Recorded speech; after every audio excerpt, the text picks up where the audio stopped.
In our previous exercise, we added some alternate source tags that could be used to supply the browser with a different container or codec for a specific video if it could use one of the other ones that were listed.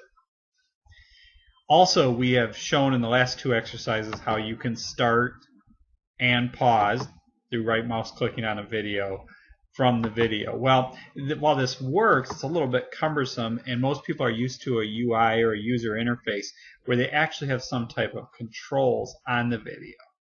Things like a start button, a pause button, and maybe an indicator to tell the user how far along they are in the video. So at this point, we want to try to implement that. And I'm going to go ahead and go back to my source code. And you'll see here, we're going to go back up to the actual video tag. And this means that any of the source videos that are used by the browser will have the attributes that are associated with this tag.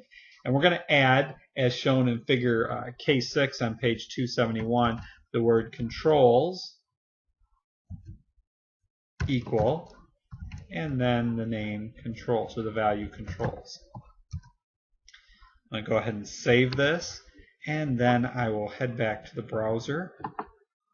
We'll reload. And now you notice that just through that simple addition of the name value pair controls equal controls, we now have some basic controls on the video. We can start the video using this triangular play button. You can see it's moving now. We have an indicator telling us how far along in the video we are.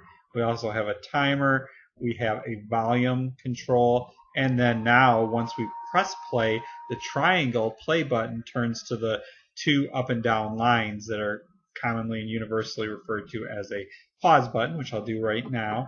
And you'll see when we do that, all of a sudden the video stops. So just by adding that simple name value pair to the control or to the video tag, controls equal controls, we now give our user a much more friendly interface in which to actually view the video. So currently our page, when we load it, has these great controls that the user can interface with to either play or pause the video. Remember, when we reload the page, nothing automatically happens with the video. If you look on the bottom of page 271, there's some additional attributes that we should look at.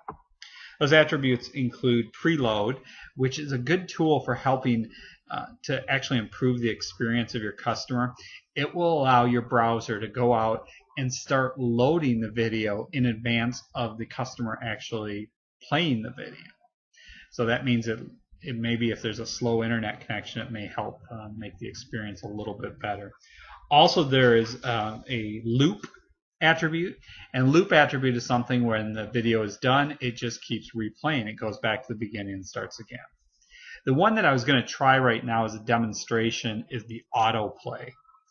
And if we just type in the name autoplay along with the value autoplay, we'll save this HTML document, then go back and look at the page. Again, remember, last time we loaded the page, it waited for user interaction before the video started to play. But I'm going to reload right now and watch what happens with this video. It automatically starts to play.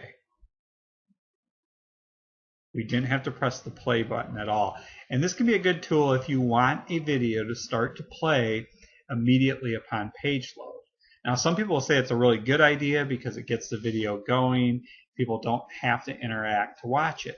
Others will say that it's poor user experience because it takes some of the control over whether or not video, and in the case of audio, would play.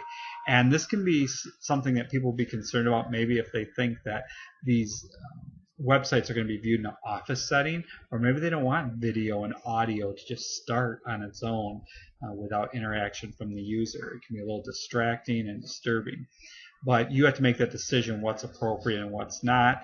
But in any case, as you can see, I'll reload this page again. Notice, without going down and having any interaction with the video controls, even though they are there, and you can see they're there when I put my mouse over it right now, but the video has started on its own as soon as the page loaded.